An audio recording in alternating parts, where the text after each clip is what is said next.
And this graph really shows you that the U.S. market, which is gray, has stayed pretty steady in the last 5 years. The foreign market, the international market, is growing. So producers are obviously looking for films that will get a good international market. And here are the top 10 markets. China is leading and is growing.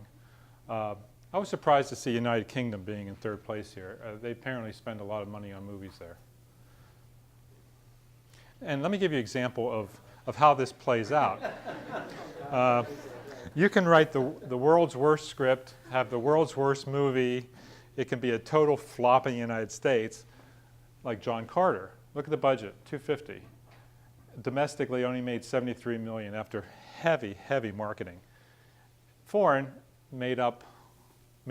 They won. They actually got some return from the foreign market. So again, action movies sell in the foreign market. As compared to this movie, how many of you have seen The Conjuring? Okay. We have some current contemporary people in the audience. Okay. This was last year, and look at the budget, $20 million. They really brought it in low, but look at the return. They had like a 1,000% return on this, and it was pretty split domestic and foreign. Actually, horror movies do very well, and I want to write one because they get sold. They're usually low budget. You would think that they were higher budget, but not really. Most of it is shot in the darkness, and there are people with extended fingernails and stuff like that. So I mean, it's not that expensive. All right. Okay. Another prize coming up here, folks. So I hope I get a good one here. Back in the 1930s, screenwriting really took off. I'll give you a little history here. And why did screenwriting take off back in the 1930s? Because that's where the money was. Money was not in writing novels anymore. We were in the throes of the Great Depression, and during the Great Depression, people still went to see movies. I mean, that was their escapism, but they weren't buying as many books. So here's a guy who went to Hollywood to try to seek his fame and fortune in the movies. Does anybody know who this is? Author. Very good. Okay, you win the refrigerator magnet. Oh.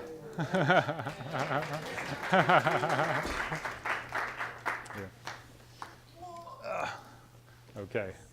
William Faulkner, Pulitzer Prize-winning novelist, couldn't make it writing anymore, so he went out to Hollywood. And this is one of his accomplishments, Land of the Pharaohs. I thought it was interesting. He needed the money to support his family, but he also wanted to live closer to his girlfriend in Hollywood. That's why he went there. This is not a prize question, but Dr. Plaskin will give you extra credit if you know who this guy is. And you'd probably know him. You're like a Jeopardy contestant, aren't you? Okay, go ahead. Is that F. Scott Fitzgerald? It is. F. Scott Fitzgerald also went to Hollywood, and he didn't go to Hollywood for the money. He went to Hollywood because he had a terrible drinking problem in New York, and he thought if he went to Hollywood, he could start over and not drink alcohol. Obviously, that didn't work. His work suffered. This was his one effort. He got partial credit on this movie.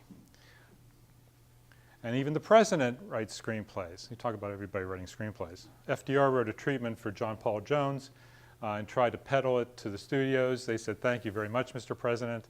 And they put it in their vault in Missouri, inside a mountain in Missouri, which is true. There is a collection of unproduced scripts in the mountain in Missouri, and hopefully mine will not be there. Now, I'll tell you real quick, not real quick, I'll tell you at a reasonable pace. Elements of a screenplay. The number one element of a screenplay is to put it in English. And I can't emphasize that enough. You have to be able to write. You have to be able to write simple declarative sentences. You have to use good grammar. And I wanted to take this slide out. My daughter said no, because that one. Because I said, no, Grumpy Cat is kind of like 2 years ago, and they said, oh, Grumpy Cat is still a thing. So anyway, I put Grumpy Cat in here because Grumpy Cat's going to give you the definition of good grammar, and I want you to, how many people read the Twitter account of Grumpy Cat? How many people follow Grumpy Cat on Twitter? Okay, nobody admits to that. Somebody does? Okay. It's actually a good Twitter account. You should follow it.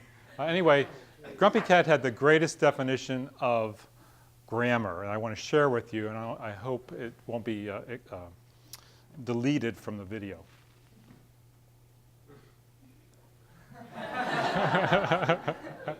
And that's so true.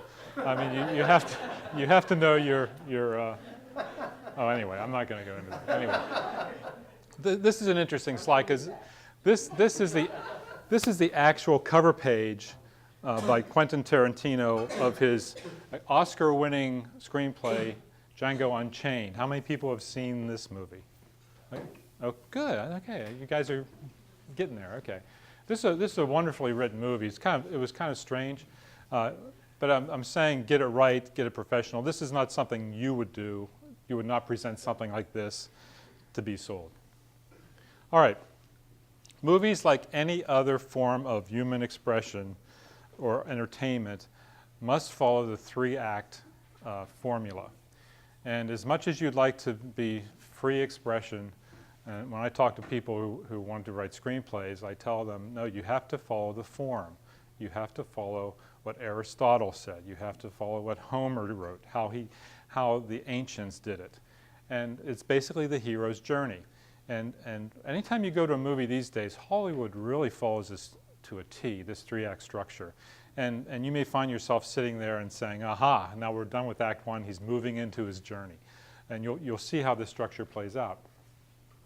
But this is true, wait a second, let me see where I am in my, okay, let me give you an example of a three-act structure. And this is from a commercial that was played on the Super Bowl last year. And when it's done, I'm going to ask you to identify the three acts. Look at you, so dashing. Come on. Nowadays, lots of people go by themselves. No, they don't. Hey, son. Have fun tonight.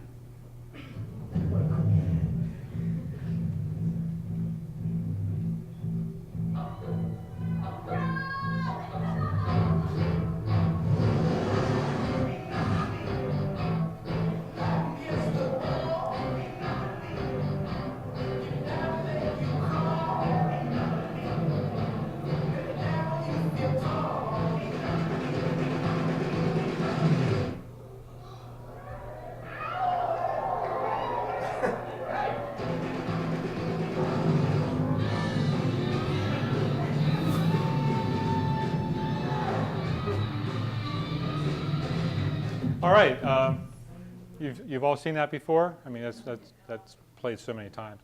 Identify the three acts in that advertisement. Yes, in the back. There's like a call to adventure. Call to adventure. Give the keys. Okay. I'm not sure the exact name. There's like, like the climax, where he overcomes something and then he returns change. Right. Very good. The three acts. Okay. But not yet. No, there's not yet. Oh, I'm sorry. Okay, I'll give you. I only have one prize left. I was only allowed to bring 2 prizes, and we'll win the next one.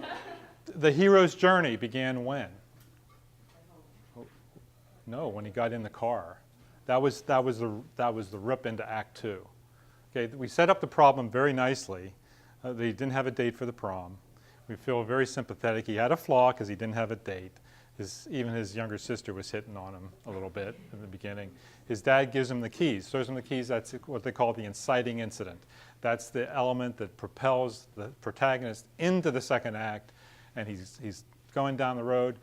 And the second act is actually called Fun and Games Act. Fun things happen in the second act. He shows his rebelliousness by going into the principal's parking space. He shows great resolve. He's overcoming his problem by marching into there, kissing the girl of his dreams, even though, I would say the kiss would be the climax.